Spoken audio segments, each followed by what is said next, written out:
발표입니다. 네 번째 발표는 조선 불교에서 화남의 위상과 법맥이라고 하는 주제로 발표해 주시겠습니다. 네, 발표는 부화불교 한문연구소 소장으로 계시는 박혜강 선생님께서 이제 발표해 주시겠습니다. 큰 박수로 부탁드립니다.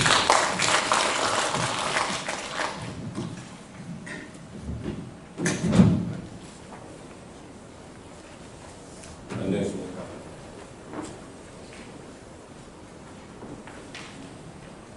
조선불교에서 하나님의 위상과 법맥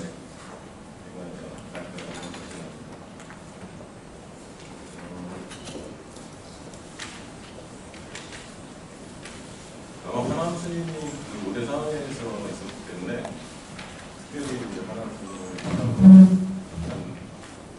주제를 좀 보는 것 같은데 사실 굉장히 당황스러웠어요. 처음 이 주제를 의뢰를 받고. 왜냐하면 제가 아는 범위 내에서 화남 스님에 대해서 조선불교들이 얘기할 게 없습니다. 그렇기 때문에 이걸 어떻게 발표를 해야 되나 생각을 하다가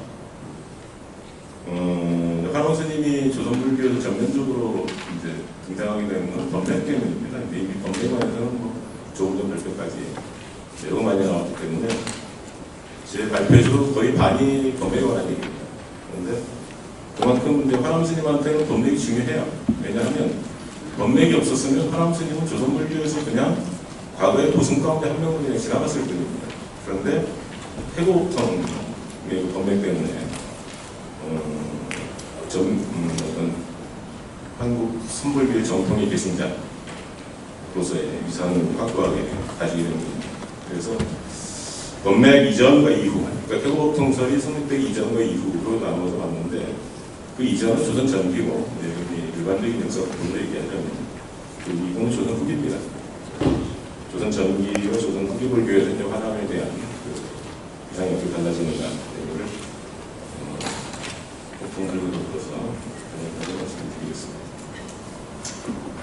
그럼 제가 전 철학 전공이 역사 전공이 아닙니다. 그래서 이제 이런 문헌들을 뭐 발굴을 하고 새로운 자료들을 또 찾아내서 연구를 하고 이러는 그 재주가 없어요. 그래서 이제 자료를 찾는 게 사실은 좀 어려움이 있는데 요즘에는 그 검색 시스템이 잘 되어 있습니다. 여기 94쪽에 보시면 세 번째 줄에 이제 일단 뭐 화남 스님이 고려 말의 국사고 또 태조 이성계, 조선의 태조 이성계가 특별히 그 보각이라는 이렇게 시호될 정도로 아주 추성을 받았던 분이기 때문에 조선 전기불교에서도 아마 많이 언급되지 않았을까라는 기대를 가지고 이제 검색을 해봤어요. 거기 동국대학교 불교학술원에서 제공하는 불교 기록문화유산 아카이브 서비스 시스템에서 이제 화남, 혼수 두 가지로 검색을 해보았습니다. 그런데 이제 조선 전기 그 승려들의 문헌이 실린 게 한국불교전서 7권입니다. 거기 주석에 보면 이제 종가지도가 있다고 그러지만 저는 이게 뭐 무학이 진짜 쓴 건지도 모르겠고, 왜냐하면 조선 후기에 뭐 이제 도안이라는 양반이 그 중고한 것이고, 그 무학스님이 이걸 만들었다는 얘기도 그건 발문에만 나와요. 다른 데는 나오지 않습니다. 그렇기 때문에 과연 이게 무학스님이 진짜 만든 것인가 의심이 가기 때문에 너무 뺐습니다. 근데 7권에 이제 다 실려 있는데 거기에서는 화남, 혼수 어느 것으로도 검색이 되지 않습니다. 그러니까 현재 남아있는 그 조선 전기 문헌도 보자면 화남 스님은 잊혀진 분이라고 얘기할 수가 있는 거죠. 그 다음에 특히 그 기화 스님 같은 경우는 그 이제 조선 초, 조선이 개국하자마자 그 출가를 했고 해양사에서도 수행을 했습니다. 그렇기 때문에 나홍 스님하고 관계도 있고 그런 또 화남 스님에 대한 뭔가의 말이 있지 않을까라는 생각을 하는데 안 나와요. 뭐 진울 스님, 현동사 같은 데 가서 이제 진울 스님에 관해서 이렇게 기리는 시도 있고, 그 오대산의 경우에는 특히 이제 그 영감함에 가가지고 이렇게 나온 화상에게 제를 지내는 그런 내용도 나오고, 심지어 야운 같은 그 당시 사람 얘기도 나오는데 화남 스님 얘기는 안 나옵니다. 당연히 태고보 스님도 안 나옵니다. 그래서 좀 자료를 넓혀가지고 한국고전번역원에서 제공하는 한국고전종합DB에서 같은 방식으로 검색을 해봤습니다. 그랬더니 여기에 이제 몇 편의 자료가 나옵니다. 근데 가장 중요한 게 그 권근이 지은 그 비명, 그 고각국사 비명, 명서, 요글이 가장 중요합니다. 여기에 이제 화남 스님에 관한 거의 모든 내용이 다 나옵니다. 뭐 공부선한 얘기도 나오고 나온 스님하고 같이 그 오대산에 있을 때 같이 이렇게 이제 배우고 했던 이야기들 이런 것들 다 나오고 나온 스님이 또 이렇게 무슨 저 석장하고 이런 걸 줬다 뭐 이런 얘기도 다 나옵니다. 이 자료가 가장 중요한 자료죠 사실. 근데 여기에도 태고 스님 얘기가 안 나옵니다. 그리고 이제 그 스승이라고 나오는 분이 거기 이제 95쪽에 보면 스승에 관해서는 앞에 언급한 나온 외에 처음 기무로 출간 개성선사가 능엄경을 배웠다고 하는 서원사의 시경 영감 가상이만 나오고 다른 스님들은 안 나옵니다. 그리고 또 화남 스님에게 일정한 스승이 없었다 이런 이제 얘기를 할 수가 있습니다. 왜냐하면 스승이 배우지도 않고 다 통달했다 이렇게 얘기하기 때문에. 근데 이거는 그 화남 스님의 경우뿐만 아니라 좀 전에 얘기했던 기화 스님 같은 경우도 행장에 보면 스승 얘기가 안 나옵니다. 분명히 그것은 공부를 했을 텐데 누구한테 공부했는지도 안 나오고 그래서 아마 이 시대에는 제 생각에 특별히 뭐 무슨 누구의 법을 이어받았다가 아니면 뭐 누구의 제자를 내세우고 하는 그런 것 자체가 인식이 별로 약하지 않았는가. 굳이 그거를 쓸 필요가 없는 오히려 이제 좀 원론적으로 얘기하자면은 정말 불교적인 그 스승과 제자의 관계. 그 열반강에서도 그 얘기를 하죠. 사람이 아니라 법에 의지해야 된다라고 얘기하는 바로 그 관점에서 인맥이 아니라 말 그대로 그냥 그 어떤 불교적인 진리에 대한 다방면에 여러분들에게 배우고 또 그것을 종합해서 여러 사람들에게 가르치고 그런 것이 더 중요한 일이었던 시기가 아닌가 하는 생각이 좀 들었습니다. 그 밖에 이제 동문선에 있는 화남 스님에 관한 불교 이름들이 그냥 읽어보시면 이해하실 수 있는 내용입니다. 그리고 서정에 있는지 그 사가집에도 이제 나옵니다. 그리고 용제총화에도 그 성경의 용제총화에 보면 이제 화남 스님에 관한 글이 있는데 그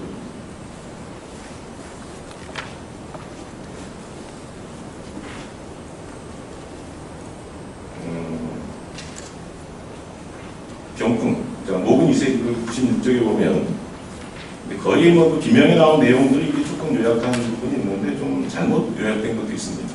그리고 이제 모근 이색이 화남 스님의 경풍의 글씨를 이렇게 썼다, 뭐 이 얘기가 나옵니다. 그래서 대체로 뭐 크게 뭐 이렇게 그 새롭다고 얘기할 수 있는 부분은 없는 것 같습니다. 그리고 비명에는 나오지 않는 시가 몇 개 나옵니다. 근데 화남 스님이 시를 굉장히 잘했다고 이렇게 나오거든요. 그 모근 이색이 쓴 글에도 보면은 그 젊은 시절에 이미 출가하기 전인가 출가를 하면 되군요. 모근이 원나라로 떠나기 전에 이렇게 그 젊은 사람들의 모임 속에서 거기서 화남 스님을 처음 만났다고 그러면서 이제 같이 시를 짓고 놀았던 그 얘기가 나옵니다. 그래서 굉장히 이제 친밀한 관계를 형성하죠. 그리고 시가 여기에 나옵니다. 그러니까 이게 꼭 정확하게 이제 시라고 할 수는 없고 위에처럼 부구적으로 되어 있는 것도 있고 이제 내부자를 개성으로 되어 있는 것도 있는데 그래서 요거는 좀 중요한 자료인 것 같다는 생각이 듭니다. 그래서 이제 그 내용을 간단하게 정리를 하면 화남은 고려 말의 국사지만 조선에 들어와서도 태조가 시와 판명을 내리고 종신인 권문에게 비명을 쓰라고 할 정도로 고성도 존중을 받았다. 이게 첫 번째 사실이고요. 두 번째, 그럼에도 불구하고 조선 전기 불교 문헌 속에서는 그에 관한 언급을 찾아볼 수가 없다. 세 번째, 불교 문헌 이외의 자료에서는 화남에 관한 언급이 발견되지만 용제총화에 실려있는 몇 편의 개성을 제외하면 단지 그의 이름이 언급되는 정도에 그치기 때문에 큰 의미가 없다. 그 다음에 넷째, 조선 전기의 자료들 속에서는 그가 전해받은 법맥과 이후의 법성에 대한 기술이 없는데 여러 가지 상황 고려해볼 때 이 시기에는 승려의 법맥을 따지는 것 자체가 그다지 중시되지 않았던 것으로 보인다. 그래서 이제 결국 조선 전기불교에서 화남은 잊혀진 그 고려의 것입니다. 그리고 왜 그렇게 잊혀졌을까라는 것을 얘기할 때 이제 여기 이제 오늘 동평하신 김영태 선생을 비롯해가지고 많은 조선 불교, 조선 초기 불교 연구, 조선 중흥불교도 마찬가지로 법맥을 얘기하고 하는 분들이 대체적으로 동의하는 게 나온 무학, 이 계열이 워낙 강이기 때문에 화남 스님은 그냥 잘 잊혀진 게 아닌가 이렇게 보는데 저도 뭐 그럴 것 같다고 생각합니다. 그리고 이제 화남 스님이 본격적으로 등장한 게 태국성설입니다. 법통의 성립에 관해서는 이제 앞에 발표에서도 여러 가지 얘기를 많이 했고, 저도 대체로 동의합니다. 그러니까 제가 이 법맥에 관해서 논의한 이 부분은 벌써 한 10몇 년 전에 벌써 20년 가까이 그래 이제 조계적인 법성설에 대한 비판도 검토라고 해가지고 쓴 글에서 그 뒤에 내용이 거의 바뀌지 않았습니다. 법맥에 관한 여러 가지 논의들은. 그래서 그 내용을 이제 제작한 것인데, 일단 법맥이 뭐 사실이 아니라는 건 이미 다 밝혀졌어요. 그동안에 이제 많은 논의를 통해 가지고 이걸 사실이라고 믿는 것 자체가 좀 어불성설인 그런 상황이 있습니다. 그리고 이제 차례로 얘기하자면은 일단 청구가 밝힌 인맥이 없는 법통이 하나 있습니다. 그러니까 그 스승이 이제 벽성지엄, 스승의 스승이죠. 할아버지 때는 벽성지엄 스님이 고봉화상에서 곧바로 법을 이었다고 얘기를 해요. 그러면서 얘기를 하는 게 성리학자들이 얘기한 도통설 거기에 빗대서 얘기를 합니다. 그 맹자 이후에 천년이 지나서 이제 송대 성리학자들이 도통을 이은 것처럼 불교에서도 조선 불교도 고봉 스님에서 500년이 지나서 곧바로 벽성지엄 스님으로 이어졌다 이렇게 얘기를 합니다. 그래서 이 휴정 스님 때 와서 갑자기 법맥을 얘기하게 된 동기가 결국 이제 어떤 도학자들의 이제 성리학자들의 그런 도통을 의식하고 이제 나왔다는 것을 분명히 보여줍니다. 그 글 속에서. 그래서 인맥이 없는 법통이에요. 근데 이 문제는 이제 왜 그랬을까 하는 게 사실 그 의미가 더 중요하죠. 왜 이렇게 썼을까라는 것인데, 제가 가장 공감하는 거는 이제 최근원 선생님이 말씀하셨던 자기들은 새로운 전통이라는 걸 얘기하고 싶었다라고 하는 그 부분에 대해서 제가 공감합니다. 그러니까 그 이전에 이제 나온 무학 뭐 요 계열에 대해서 이제 뭐 3대 화상으로 존성을 받고 어쩌고 했던 거는 그거고, 이제 이 벽성지엄을 지엄해서 부영영감에서 나에게 이어지는 요 계통은 새로운 임재종의 성품을 그러니까 되살린, 그러니까 그 되살렸다는 의미보다는 새롭게 시작한다는 거예요. 새롭게 시작한다. 이걸 얘기하기 위해서 결국 요점은 임재종풍이고, 그 임재종풍이 이제 제대로 시작된 게 바로 벽성지엄 스님부터다라고 얘기하는 걸 얘기하고 싶어서 이렇게 인맥을 그냥 딱 단절한 그런 그 법맥을 얘기한 게 아닌가라는 생각이 좀 듭니다. 그리고 이제 제가 이걸 준비하면서 이전에 발표했던 거하고 좀 다르게 이제 관심이 갔던 게 바로 고우 스님인데요. 이렇게 이제 인맥을 단절하고 나면, 그러니까 벽성지엄 스님 이전의 불교는 그냥 고려하지 않아도 되는 겁니다. 이제 뭐 저 백계정신 선사를 얘기하지만 이분은 연산군 때 뭐 이렇게 박해를 피해서 이렇게 환속했다고 뭐 하셨다 이런 얘기를 들 정도고, 또 사법사라고 얘기를 안 해요. 창원 스님이 절대. 그러면은 이제 사실 벽성지엄 스님 이전의 불교에 대해서는 굳이 고려할 필요가 없게 되는 겁니다. 고려할 필요가 없게 되죠. 그러니까 이걸 단절이라고 얘기했을지는 모르겠는데, 어쨌든 이제 내 계통에서는 이전의 불교, 조선불교, 아니면 이전의 고려불교, 신라불교 뭐 이쪽 부분은 이제 나는 안중에 없는 거예요. 관심 없는 겁니다. 오로지 새로 시작되는 거죠. 근데 여기에서 굉장히 중요한 인물 하나가 걸립니다. 바로 허흥당 모우입니다. 모우 스님이 실제로 이제 뭐 조선 전기불교가 얼마나 이제 세습관료로 또 박해를 받았는가, 이걸 관해서 저는 굉장히 좀 심각하게 보는 쪽이고, 아까 논평했던 이제 손석표 선생님 같은 경우는 그렇게 심각한 거 아니었다 이렇게 보는 입장인데, 제가 볼 때 어쨌든 간에 이제 그 이전 불교보다는 확실히 타격이 있단 말이죠. 그 성과도 이제 없어졌죠. 승려나 성과 시험도. 근데 그걸 부활시킨 사람이 이제 그 보우 스님입니다. 그분이 많은 절들을 세우고 이렇게 짓고 그랬던 거는 역사적 사실이에요. 그러니까 그거에 대한 평가, 그것이 이제 역사적으로 그런 일이 벌어졌는데 그걸 어떻게 평가할 것이냐에 대해서는 생각이 다 달라질 수가 있죠. 달라질 수가 있지만 분명히 그런 걸 통해서 특히 이 승과를 시행함으로써 휴정이나 뭐 유정 같은 그런 불교계 인재들을 전국적인 인물로 발굴을 하는 것, 이건 굉장히 중요한 일이거든요. 율곡이 잠시 출가를 하죠. 한 1년 정도 금강산에 출가를 한 것으로 되어 있는데 묘하게 이 시기가 겹칩니다. 승과가 시행되던 시기예요. 율곡이 출가했던 때가.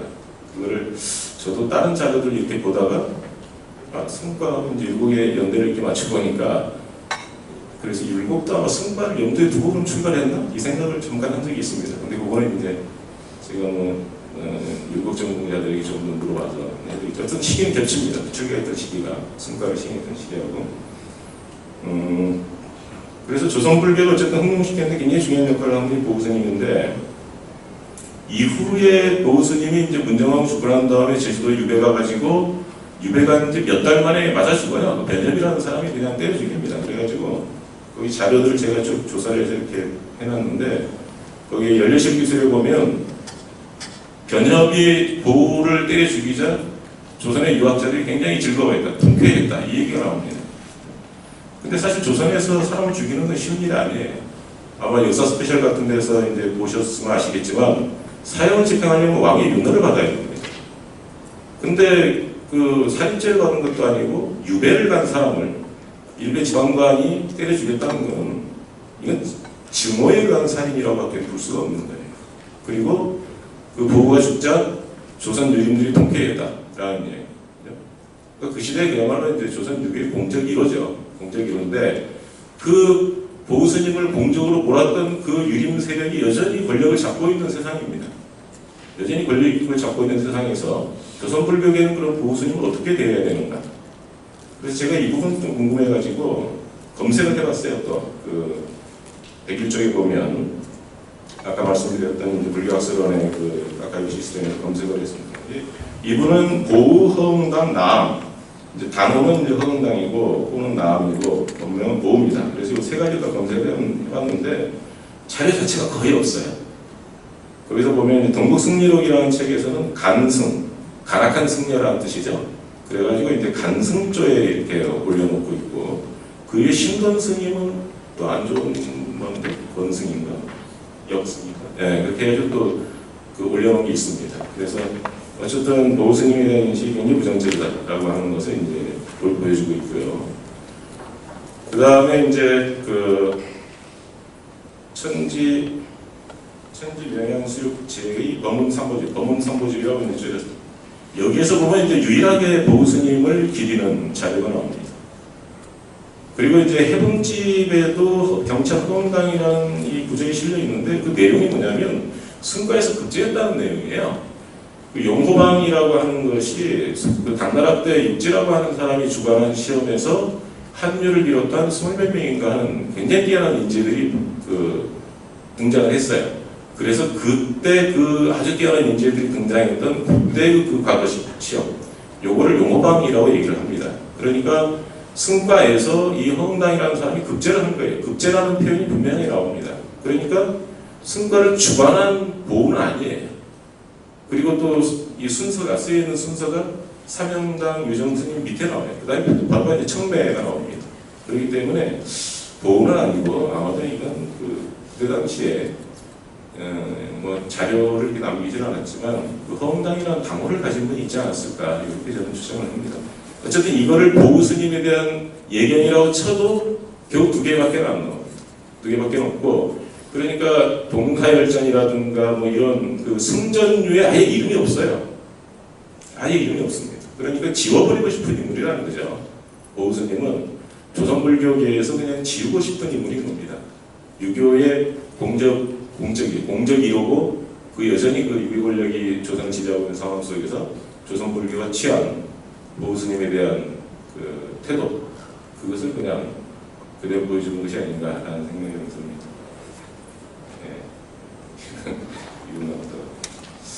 그래서 이러저러하게 해서 이제 법통설이 나온 법통설에 대해서는 뭐 또 이제 앞에 많이 얘기했고 해고법통설이 이제 만들어졌죠. 해고법통설 만드는 과정에 대해서는 뭐 이미 또 이철원 선생님께서도 많이 그 자리에서도 많이 있고 또 그동안 하도 얘기가 많이 돼서 대부분 다 아실 거라고 생각합니다. 그러니까 이거는 사실의 문제는 아니고 그럼 이제 이 문제를 왜 만들었을까라는 거죠. 이 법통을 왜 만들었을까? 그거 봤을 때 이제 역시 임재정풍의 강조, 임재정풍이라는 걸 예전에 가장 중요하다고 봅니다. 임재정풍을 이제 청원 스님이 이제 강조를 했는데 선가에서는 어쨌든 간에 사자성승으로 이게 법이 이어져야 돼요. 이른바 인가라는 것이 이루어져야 됩니다. 그러다 보니까 그러니까 조선 후기 승려들에게는 인가가 필수적인 거라고 생각이 되는 거예요. 청원 스님은 그게 필수적이라고 생각하지 않는데 조선 후기 승려들은 인가가 필수적으로 이어져야 된다고 생각을 한 겁니다. 그래서 이제 그 포교부터 시작해가지고 이렇게 나옴으로 이었다가 나옴이 이제 뭐 조선 전기 정통이었기 때문에 나옴계로 들어가면 반계가 돼요. 휴정승의 계통은 반계가 됩니다. 그러니까 적자가 되지 못하고 서자가 되는 거예요. 서자는 아니지만 어쨌든 이제 둘째 셋째가 되는 거예요. 그런 문제들도 있고 또 역사적인 어떤 사실상의 문제, 또 이제 종이 막 뒤섞이는 여러 문제, 이런 것들 때문에 이제 결국 그 태국 보호스님 쪽으로 만들었다 이렇게 보죠. 태국 보호스님은 자료가 없어요. 자료가 없기 때문에 만들기가 쉽죠. 그래서 태국 보호스님으로 가고, 또 하나 이제 임재정풍의 순수성에서 보자면 나온 스님은 사실 지공 스님의 제자죠. 지공의 영향이 굉장히 큽니다. 그런 점에서 이제 임재정풍의 순수성을 지키기도 어렵다라고 생각했기 때문에 태국 스님을 갔고, 그러면서 이제 국사였던 한암을 끌어들인 거죠. 국사였던 한암을 끌어들여서 그게 이제 구국가공으로 이어진다고 이렇게 그 보통을 만들지 않는가라는 생각이고, 그 뒤에 화람 스님에 대해서는 뭐 조선 후기에 굉장히 많이 나옵니다. 일단 보통 얘기하는 자리에는 항상 태국 스님 뒤에 나오죠. 구국 스님 사이에 항상 언급됩니다. 이건 굳이 뭐 예를 들어서 얘기할 것도 없고요. 그 다음에 이제 승전유에도 많이 나와요. 승전유에도 많이 나오고, 그 다음에 제가 좀 말씀드리고 싶었던 거는 또 이제 무슨 소청문 이런 데 많이 나온다는 거는 뭐 이미 다 굳이 설명을 하지 않아도 다 아시는 거고, 재밌는 자료가 그 중수기입니다. 113쪽에 보면 이제 암자를 중수하면서 쓴 글에 그 암자를 창간한 사람이 화랑 스님으로 나와요. 근데 사실 화랑 스님의 행적을 기록한 글에 보면 팔공산에 간다는 기록이 없습니다. 그래서 그 암자를 실제 창간하지도 않았을 거라고 생각이 되는데, 화랑 스님을 창건투로 했다는 것은 그만큼 이제 명성이 높아졌다는 얘기죠. 조선후기 불교에서. 근데 더 재밌는 게 뭐냐면 거기 그 114쪽에 인용된 거기에 보면 하나원수 대사를 고려 문종 때 사람이라고 기록을 하고 있습니다. 하나원수 선사하고 고려 문종하고는 한 200년도 더 차이가 나요. 그런데도 이렇게 기록을 하고 있는 것은 유명해졌다고 해서 꼭 잘 알려진 건 아니다라는 생각을 하게 합니다. 그러니까 사실 이 시대에 이런 글을 쓸 수 있을 정도의 지식을 가지고 있는 사람이라면 그런 역사적인 오류 정도는 아마 알아차릴 수도 있었을 텐데, 그냥 그대로 쓴 걸 보면 이름이 알려졌다고 해가지고 그 사람에 관해서 꼭 잘 알고 있었던 것은 아니다라고 하는 것을 보여주는 하나의 자료가 아닌가 싶어서 이제 이걸 특히 좀 관심을 가지고 출연했습니다. 나머지 부분은 뭐 굳이 제가 설명하지 않더라도 이제 다 얘기가 되는 부분이고요. 나오는 말만 읽고 마치겠습니다. 법맥에 대한 관심 자체가 없었던 것으로 본 조선정기불교에서 화람은 잊혀진 고려의 고승이었다. 하지만 태국 통성이 확립된 이후인 조선 후기 불교에서 화람은 임재정풍의 전승자로서 확고한 위상을 차지하게 되었다. 따라서 조선 불교에서 화람의 위상과 법맥을 한마디로 표현하자면 위상이 곧 법맥이고 법맥이 곧 위상이다 라고 할 수 있습니다. 그리고 오늘날에도 태국 통성의 조계종의 공식적인 법통솔로서 굳건하게 자리 잡고 있다는 점에서 이러한 화람의 위상은 앞으로도 흔들리지 않을 것으로 보입니다. 네, 좀 사적입니다만 이 글을 마치면서 문득 한 가지 의문이 들었습니다. 하나님이 다시 살아와서 자기가 태국법통의 전승자로서 이렇게 딱 자리매김하고 있는 걸 보면 무슨 생각이 들까요? 하나님 스님. 물론 하나님 스님은 뭐 세상이 더 부질없다는 걸 다 이제 깨달은 분이기 때문에 그냥 커버고 지나가실 것 같지만, 저는 아직 이제 그런 번뇌를 떨치지 못한 중생이기 때문에 그런 의문이 좀 강하게 들었습니다. 답은 아직 못 찾았습니다. 고맙습니다. 마치겠습니다. 네, 감사합니다. 이제 앞서 세 분의 발표에서 이제 나왔듯이 계속 이야기되는 게 이제 법통설에서 화남 헌수를 어떻게 볼 것인가가 이제 굉장히 중요하다 이런 이야기들이 있었고, 이번 발표에서 이제 박기량 선생님께서 이제 화남 헌수를 좀 중심으로 해서 발표를 해주셨습니다. 이제 화남 헌수가 조선 후기에 이제 법통설에 등장을 이제 하는데, 그러고 보니까 조선 전기에는 화남 헌수에 대한 기록이 거의 보이지 않는데 법통설에 나온 그 이름이 등장한 이후로 이제 좀 보이더라 이제 이런 이야기죠.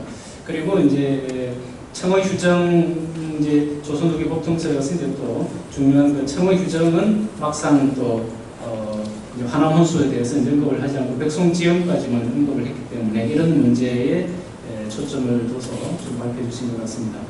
여기에 대해서 이제 논평을 맡아주실 김용태 선생님은 이제 동국대학교 불교학술원에 계십니다. 논평 부탁드리겠습니다.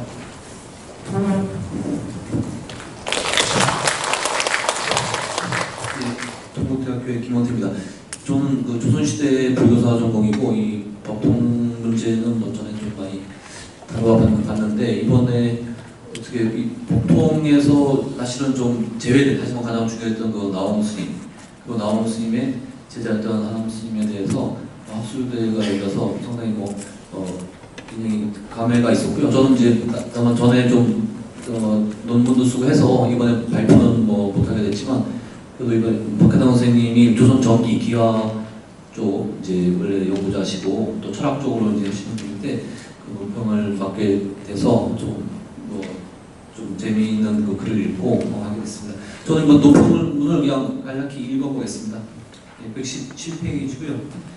이 글은 17세기 전반에 확립된 태고법통에서 태고보호의 법을 전해받았다고 하는 하남 혼수의 위상과 법맥을 법통의 성립 전과 후로 나누어 살펴본 것입니다. 하남 혼수는 나옴 해근의 적전 제자였고 원래는, 그리고 고려 말에 국사까지 지낸 고순입니다. 하지만 조선전기 불교 자료에는 거의 등장하지 않고 태고법통설이 제기된 17세기 전반 후에야 승전이나 전등서 등에 나오고 있습니다. 본거는 이 점에 착안하여 과연 그 이유가 무엇인지를 찾고자 했고, 사실의 기술이 아닌 이형적 지향을 담은 규정으로서 법통이 만들어진 것에서 그 해답을 구하였습니다. 대체적인 논지에는 동의하며 몇 가지 의문점 및 보완사항을 말씀드리겠습니다.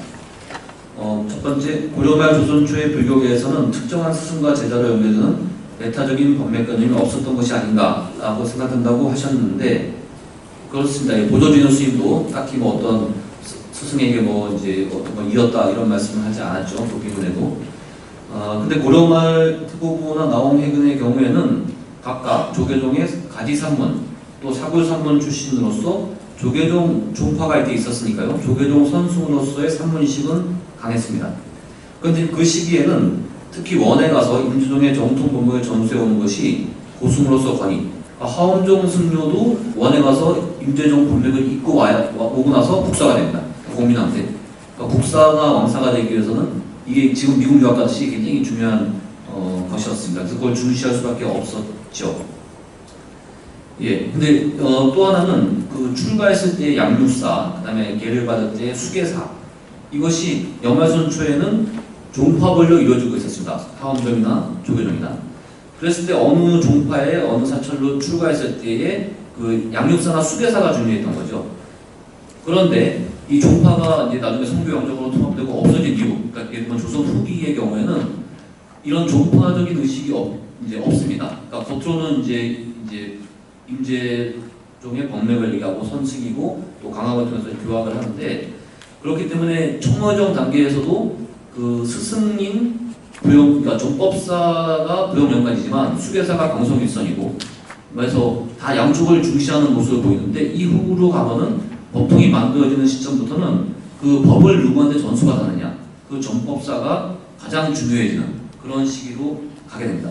그러니까 무슨 말이냐면 그 이전에는 전법사가 누군가 여기에 큰 의미를 둘 필요가 없고 어느 종파에 소속됐느냐, 이제 그것이 중요한 규정력을 가졌다면은 조선 후기에는 종파가 없기 때문에 어느 스승에게 법을 전해받았고 어느 공파에 들어가 있느냐, 그것이 중요해진 시기가 되었다는 이제 배경 설명입니다. 다음 페이지에는 규정이 위로 몇 개 정신까지만 말하고 그 이상에 대해서 말하지 않았다는 것은 여러 측면에서 생각할 수 있다. 조선전기에 불교계가 거의 단절된 위기에 처했었다는 역사적 사실을 반영하는 것으로 볼 수도 있고, 지금까지와는 다른 새로운 전통이라는 것을 드러내기 위한 것일 수도 있다. 이제 이런 이제 본문의 내용이 있습니다. 그런데 이제 사실은 과연 그 선의 법맥이 단절돼서 새로운 걸 표방했을까라는 문제에서, 조선전기에는 이제 여러 종파가 11개 종파가 있다가 나중에 이제 선종 교정해서 또 이제 서로 다투기도 하면서 여러 흐름이 있었고, 그런 거는 이후까지 이어집니다. 그래서 제 생각에도 어떤 억불로 인해서 다 죽었거나 다 한속을 해서 선종 법맥 단절을 했다기보다는 분명히 뭔가 이제 그런 흐름은 있었겠지만, 사실 청어의정 스님이 보기에는 자기의 조사 스님이 벽수영 지원 스님이 새롭게 무언가를 이제 근대의 경화 스님처럼 새롭게 뭔가를 하기 때문에 그것을 그 이해 법맥의 이해 바로 정심 스님부터 이렇게 언급은 했지만, 그거보다는 중국의 임배종 가나선을 만든 대종고, 그다음에 원대의 가나선 붕해를 이은 고봉선효, 나중에 1억 가정에도 선효가 들어가는데 고봉선, 그 두 사람을 원사했다, 멀리 이었다라는 것을 이제 강조하고, 그것을 가지고 벽수영정 행장을 휴정스님이 직접 쓰면서 하기 때문에 그것은 어떤 새로운 이제 조선 선풍, 임재종 간화 선풍을 내세우는 그런 자의식의 표명이다라고 볼 수 있을 것 같습니다. 그리고 이제 그 다음에는 휴정은 자신의 법계를 덕송에 시작하는 이제 새로운 전통으로 분명히 규정했다라고 보시고, 그런데 이거는 덕송 이전의 한국 법계를 모두 부정해버리면 매우 심각한 문제를 낳게 된다. 그래서 이렇게 보면은 그 이전에는 제도에 대한 불교가 존재하지 않았고 원효를 비롯한 뭐 교학뿐만 아니라 도의 또 진울까지도 다 부정한다. 이제 박현 선생님이 이제 철학적 관점에서 당연히 이제 이렇게 얘기할 수 있는데, 근데 성교 양조 혁파 이후의 법통은 아까 말씀드린 바와 같이 조선의 어떤 선종으로서 정통성을 임재종 간화서통에서 찾은 것이고, 교학이나 이런 것들도 다 이제 이력과정이나 이런 걸 통해서 이어지게 됩니다. 그런데 이제 처음에 10세기 처음에 제기된 법통설, 그러니까 허근의 고려 나온 법통설과 달리 우리가 지금 알고 있는 이 편향범기가 제기했던 임재 태거 법통을 보더라도 고려의 선종 전통을 배제했다는 것은 이 휴정 스님과 마찬가지입니다. 그래서 이것은 어떤 임재종 간화선풍이었던 정통성을 잇겠다라고 하는 17세기 전반의 분위기, 병자론도 나고, 그런 데서 그것을 이제 중화 정통주의가 강조되면서 이제 내세워서 이렇게 된 건데, 그래서 어떤 것을 보더라도 허균의 법통설 외에는 고려시대 전통을 얘기하는 데는 없습니다.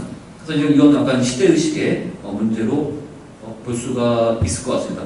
그러니까 허균의 법통설 같은 경우는 이제 법안종 또는 임재종, 조동종, 그러니까 고려시대 다양한 전통, 그리고 보조지들, 그리고 이제 나홍해근 스님이 중국에 가서 평상철음에게 또 임재종의 전명을 이어왔다. 그러니까 굉장히 이렇게 다 다른 복합적인 문제의식이었고, 그래서 가장 처음에 그 사명 유정의 유축에 의해서 그 법통설이 만들어질 때 굉장히 종합적이고 이런 것이 이제 등장을 한 것이죠. 그러다가 이제 청원스님의 말년 제자였던 환영원 교수님이 이제 정묘랑 병자론을 겪고, 그러면서 이제 이 사야 이제 위에 삼천벌 이제 다 돌아가시고, 혼자 마지막으로 이제 휴정의 제자로서 마지막 남았을 때 이제 강력하게 임재종 순혈주의로서 또는 이제 당시 시대 분위기에 맞게 중화 정통주의로서 태거 법통설을 밀고 나가게 됩니다. 1625년부터 40년까지 그런 문제를 좀 풀어볼 것 같습니다. 보안사항은 뭐 이제 간단히 말씀드리면 이성계와의 대장경 완성 영어는 설명되는 건 인출이 맞고요. 근데 1399년에 이제 해인사에서 대장경 인출하는데 그 전에 이제 옮겨서 여기 나오는 기록은 아마 그 이전에 강화도에 대장경이 있을 때가 아닐까라는 생각이고, 그 다음에 자주와 문생 관계는 또 선생님이 이제 그 박현 선생님이 특히 하나의 장점은 유교를 아주 싫어하십니다. 그래서 여기도 이제 뭐 학벌주의가 강화되고 이제 성리학 뭐 이런 게 나오는데, 그 자주 문생 관계를 통해서 당시에 그 성리학 수용을 하는데 굉장히 중요한 그 역할을 했고, 또 대부분 고위관료로 진출을 그렇게 했습니다. 이 세계 제자들이 거의 우리가 아는 대부분의 유학자가 정도전 뭐 전부 다 그런데요. 그래서 불교계에서도 이 공부선이나 이런 할 때 자주 문생 관계는 당시 분위기에서는 스승과 제자 관계입니다. 그래서 화남과 나옴은 제자와 스승 관계가 이제 맞다는 얘기고, 그 다음에 해봉지 회상 문제는 저는 이게 여기 승가 이 시기에 허웅강 보호가 승가를 명종 때 이제 주관을 했지 합격자는 아니다라는 데서 해석의 주의를 요한다고 했는데, 선생님은 뭐 이제 그렇게 안 보셨는데, 제가 볼 때는 이제 해봉집에서 이제 오해가 있었다. 이제 해봉집에서 이거 잘못, 그러니까 이 허웅 스님이 시험을 봤다라고 잘못 쓰지 않았을까 뭐 정도에서 얘기가 될 것 같습니다. 삼천원신 문제는 뭐 조선 선교사로서 누가리아 카이텐부터 이게 근대기부터 이게 위경에서 나온 건데, 그러니까 영감에서부터 이렇게 나오는 게, 이게 조선에서는 선도정도 그렇고 계속 이걸 가지고 이제 진기조사설이나 그러니까 호황된 얘기를 한다라고 이제 비판할 때 이제 이걸 씁니다. 그러니까 누가리아 카이텐은 일본 조동종 이제 스녀 출신이고 한국의 임재종 정통에 대해서 아주 마음에 안 들어서 이제 그런 얘기를 많이 했고요. 그 다음에 이제 휴정 이후에 뭐 진울의 영향, 조선불교가 한편으로는 법통은 임재종, 그러니까 사상은 진울의 영향인데 법통은 임재종이다. 그래서 기형적인 이중구조인데, 이 얘기가 처음 나오면은 다카시도루가 이전불교에서 이제 휴정이나 조선시대 불교가 이제 사상으로는 진울의 영향을 이었다라고 이제 제기한 이해인데, 고익정 선생님도 이걸 이중구조, 사상과 법통의 이중구조로 봤습니다. 그러니까 법통에서 진울이 들어가지 않고 이제 임재종만 나오니까. 그런데 이거는 이제 요즘에 최근의 연구에 의하면은, 그러니까 법통과 사상 내용이 다른데, 물론 보조진울의 영향이 있습니다. 굉장히 크게 있는데, 다만 최근의 영향은 예를 들면 그 간화선 우위의 선교 경수, 이건 뭐 저도 이제 휴정 스님이 가나선을 우위에 두고 선가들을 겸수한다라고 저도 이렇게 논문에서 쓰긴 했는데 보조진울의 경우에는 선교 겸수로 보기 어렵다. 보조진울의 사상 자체가 그냥 우리가 조선 후기 시기에 선교 겸수라는 것을로 해석하기 어렵다라는 연구가 있고 다시 말하면 그렇기 때문에 선교 겸수라는 것은 조선 시대의 어떤 종파가 없어진 분위기에서의 어떤 지향점에서의 그 선택이었고 그것이 일정 부분 보조스님의 영향은 있을지 모르지만 보조스님 자체의 사상을 선교 겸수로 몰기는 쉽지 않다라는 것이 있기 때문에 거기에 대한 재검토가 이제 필요하다는 얘기입니다. 동사열전에서 이제 뭐 이제 이성계도 나오고 최영장도 나오고 출가제자가 나오는데 아까도 나왔지만 그 고려 시대에는 이제 국사나 왕사가 입적했을 때 왕명에 의해서 비를 만듭니다. 그럴 때는 그 직접 제자 외에도 당시의 고승들, 그러니까 하나문 수처럼 이제 국사회 같은 경우는 아까 이제 문도하고 문인 문생이 나왔죠. 그러니까 문도라는 이름을 해서 당시의 최고 고승들이 그러니까 태고보가 국사인데 돌아가셨을 때 당시의 국사였던 하나문 국사가 문도로 들어갑니다. 그리고 태조 이성계도 무관의 대표로서 들어갑니다. 이성계도. 그런 것을 이후에 그 비를 가지고 하나문수가 법통에도 있듯이 태고보의 제자다라고 주장을 이제 그동안 한 연구도 있는데 그것은 이제 사실과 같다. 그 국사비에는 모든 사람이 다 들어간다라고 보시면 다시 말하면 나홍 스님의 접전 제자는 하나문수 스님이었고 법통과 달리 태고 스님은 아니었고 태고 스님은 이제 찬영이라고 따로 있고요. 그리고 이제 하남 스님이 밀린 거는 계속 얘기가 나왔지만 그 부학자초 스님이 이성계와의 어떤 그런 관련에 의해서 최고의 위치를 차지하면서 자신이 그 하나문수의 적전 자리에 들어가게 된 거죠. 이것은 원래 오조홍인의 제자가 원래 수제자가 신수였지만 나중에 그 육조 해능 쪽에서 이제 하택신해가 넘어가면서 치고 가면서 그 정통주의를 차지한 것과 마찬가지 현상이라고 볼 수 있습니다. 이상입니다. 네. 또 한 번의 발표를 들은 그런 아주 좋은 영상이었던 것 같습니다. 예, 뭐 이제 질문으로 이제 앞에 돼 있는 게 세 가지 되는데 이제 첫 번째보다 두 번째, 세 번째 정도에서 간략하게 말씀해 주시면 어떨까 싶습니다. 뭐 질문이라기보다 사실 그 큰 요지는 거의 갖고 있다. 저는 이제 철학 쪽이다 보니까 역사적인 여러 사항들에 대해서 잘 모릅니다. 근데 그거를 김현수 선생님이 그 충실하게 보완을 해주셔서 고맙게 생각하고, 그다음에 아까 이철원 발표에서 이제 문도와 문생의 구별이라는 얘기를 했을 때 그 이제 이세기 문생이라고 쓴 거는 분명하게 그 좌주 문생의 관계를 염두에 두고 쓴 거다. 그래서 그 요즘으로 치면 이제 지도교수하고 지도 학생. 그래서 이제 나중에 자기가 또 지도교수가 되면 그 자기 지도 학생들을 데리고 이전의 지도교수도 찾아가서 같이 막 절하고 이렇게 인사하거나 이런 것이 기록에 남아 있습니다. 고려 시대 때. 그래서 이제 강력한 학벌주의가 형성이 되는 거죠. 그래서 그 부분을 이제 보고 보면 혹시 나홍 스님이 뭐 또 제자 스승이 얘기를 할 텐데 제 생각에는 근데 나홍 스님이 그 화남 스님한테 쓴 시나 이런 걸 보면 스승이라는 얘기를 안 해요, 자기가. 그리고 어떻게 보자면 스승과 제자에게 주는 시라기보다는 거의 그냥 도반에게 주는 시의 느낌이 훨씬 강합니다. 그래서 제 생각에는 굳이 스승 제자의 관계를 따질 필요가 있는가라는 생각이 들어요. 그 화남 스님하고 고려말 조선초. 그러니까 아까 발표한 것처럼 무슨 뭐 사불산문에 이렇게 출간했다. 그래서 그 문 사람이다. 그 선문 사람이다. 요 의식은 있었겠지만 그래서 내가 뭐 사불산문에 뭐 예를 들어서 어떤 스님한테 내가 그 법을 이어받았어라고 하는 그런 좀 배타적인 어떤 그 인맥 중심의 그 법맥관 이런 것은 후대의 관점이고 후대의 관점에서 그냥 전대를 갖다가 덮어 씌워서 그렇게 규정한 것일 뿐이고 실제로는 고려말 문제 원나라에 갔다 와서 국사도 하고 이런 분들은 좀 예의적일 수 있겠지만 전체적인 분위기로 보자면 뭐 그렇게 인맥을 이렇게 내세워서 뭘 하는 그런 분위기는 아니지 않았는가. 이게 이제 제가 느끼는 생각입니다. 저는 주로 또 조선 초기 그 기화 스님을 가지고 박사학위를 받았기 때문에 그 기화 스님의 자료가 조선 초기 자료는 거의 유일한 거예요. 그래서 이제 그 시기도 바로 이제 조선 개창하고 난 바로 뒤거든요. 그래서 고려 말의 분위기가 좀 이어졌다고 본다면 저는 그 자료를 주로 많이 의존을 해서 역으로 이렇게 또 그 이전 시대를 이제 추정해 보는데 아까 뭐 그 국가주의 얘기할 때도 뭐 임금에게 이렇게 축소하고 하는 것들이 나옹의 영향이 있었느냐라는 건데 현정에 보면 그 얘기가 나옵니다. 그 기화스님이 불교가 불충이다, 임금에게 충성하지 않는다라고 하는 그 비판에 대해서 기화스님이 그걸 반론을 제기하면서 우리가 아침 저녁으로 축원을 한다는 얘기를 해요, 임금에 대해서. 그러니까 어쨌든 기화스님이 살았던 고시대 조선 초기 이때에는 이제 불교의 하나의 어떤 정식적인 의례로서 조석이면 이제 조성예불이죠. 조성예불 할 때 임금의 이렇게 그 평안을 비는 뭐 이제 장수를 비는 그런 어떤 축원이 들어갔다라고 하는 것을 그 글을 통해서 좀 볼 수 있지 않을까. 그게 꼭 나옹 스님의 영향인지 아닌지 모르겠어요.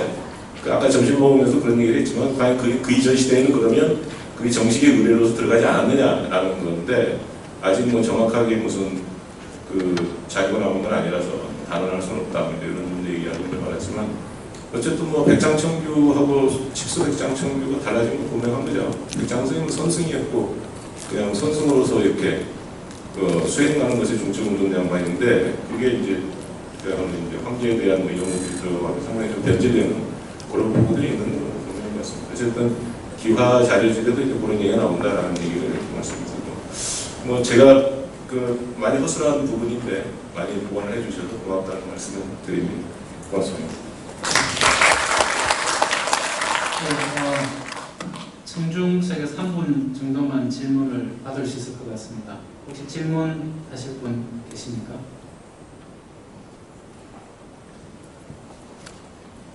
네, 뭐 특별히 질문. 네. 나옹 법통설에 관해서 나옹이 왜 채택되지 않았을까에 대해서 개인적인 상상력을 한번 발휘해보겠습니다. 제 생각에는 이제 그러니까 청어가 이제 자기가 이제 주주가 되면서 자기의 법통을 끊어댈 때 나옹 스님은 조선 정기의 큰 주류이기는 하지만 결국은 유생의 상소를 받아서 기양 가다가 돌아가신 점이 아무튼 뒷날 나옹 스님을 선양하기에는 계속 뭔가 조세가 되지 않았을까 하는 생각을 전부터 하고 있었거든요. 혹시 그런 점에 대해서는 어떤 생각을 하고 계십니까? 일단 뭐 저 희정 스님은 그 나옹에 대해 아예 언급도 안 했고 태도도 언급을 안 했고 그냥 건너뛰었죠. 곧바로 고봉 스님으로 이렇게 건너뛰었으니까 그거는 뭐 하여간 아까도 말씀드린 것처럼 이제 성리학자들의 도통설의 이제 변형이죠. 그렇게 얘기를 할 수 있고 그러면 사실 짐이 덜어지는 거죠. 짐이 확 덜어져요. 뭐 지영 스님부터는 분명하게 얘기를 할 수가 있지만 그 이전은 사실 백계정심조차도 뭐 그냥 배우는데 이익이 많았다고만 했지 스승을 인정 안 했거든요.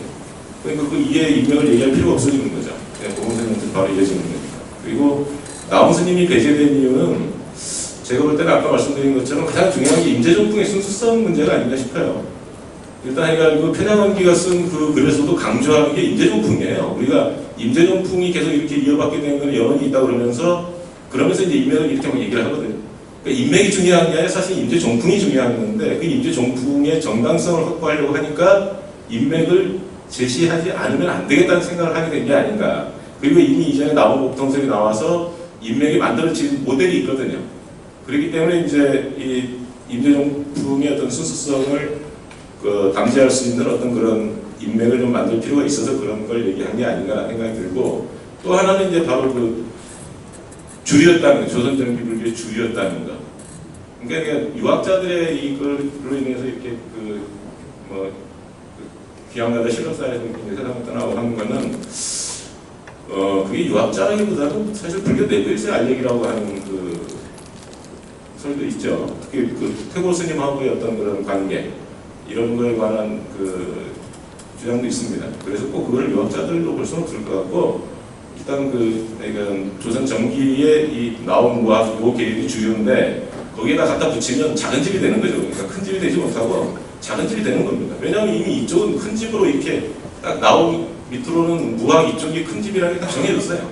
근데 거기에 이제 만약에 이쪽 계열을 갖다 붙이게 되면 작은 집이 될 수밖에 없는 거죠. 그러니까 유성룡하고 유성룡 형하고 이제 맨날 싸우는 것처럼 그런 현상이 될 수 있기 때문에 그런 문제 때문이 아닌가 저는 그렇게 생각합니다. 거기서 제가 딱 하나만 말씀드릴게요. 다 맞는 말씀인데 그러니까 나홍 의원이 유학자들 상소를 받아서 이렇게 그런 게 혐의가 되지 않았을까라는 것보다는 더 직접적인 것은 그 사명대사가 1610년 이제 저축을 하고 그 허균에 의해서 법통이 나온 게 1612년 뭐 이 무렵입니다. 근데 1618년에 원래 이제 삼척부사에서도 이제 그 관청에 불상을 모시고 허균이 굉장히 이제 수불 관료 유학자 관료이긴 했는데 그 관역제로 등지 추첨에 나옵니다.